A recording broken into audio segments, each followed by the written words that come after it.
एक समय की बात है, एक छोटे से गांव में एक बुद्धिमान बूढ़ा आदमी रहता था। उनके तेजस्वी सलाह के लिए वे मशहूर थे और दूर दूर से लोग उनकी सहायता के लिए आते थे। एक दिन एक युवा लड़के ने उस बूढ़े आदमी के पास जाकर कहा, महोदय, मैं एक व्यक्ति के प्रति क्रोधित और नफरत भरे मन से भरा हुआ महसूस कर रहा हूँ। मुझे क्या करना चाहिए? बुद्धिमान बूढ़ा आदमी मुस्कान देते हुए बोला, मैं तुम्हें एक कहानी सुनाऊंगा।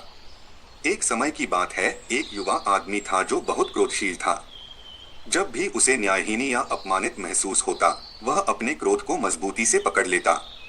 एक दिन उसने एक बुद्धिमान महर्षि के पास जाकर कहा, मुझे उन पर प्रतिशोध लेना है जिन्होंने मुझे चोट पहुंचाई है। महर्षि धैर्य से सुनते रहे और फिर युवा आदमी को एक छोटा सा थैला दिया।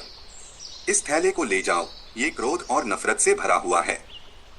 इसे हर जगह साथ ले जाओ, लेकिन ध्यान देना, इसे तुम कभी नहीं खोल सकते। युवा आदमी हैरान हो गया, लेकिन जैसा कहा गया वैसा किया।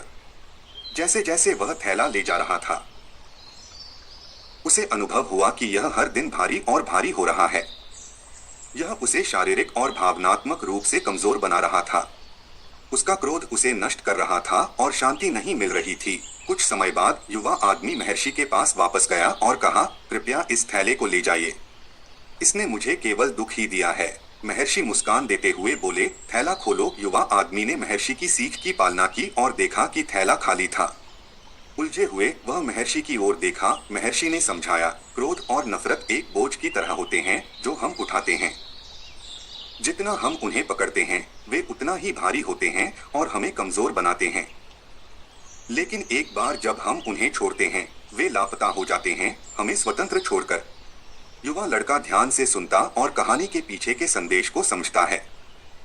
उन्होंने उस बुद्धिमान बूढ़े आदमी को धन्यवाद दिया और नए समझ के साथ दूर चला गया। इस कहानी की सीख यह है कि क्रोध और नफरत को पकड़े रखना केवल हमें नुकसान पहुंचाता है। नकारात्मक भावनाओं को छोड़कर हम शांति और स्वतंत्रता की प्राप्ति कर सकते हैं।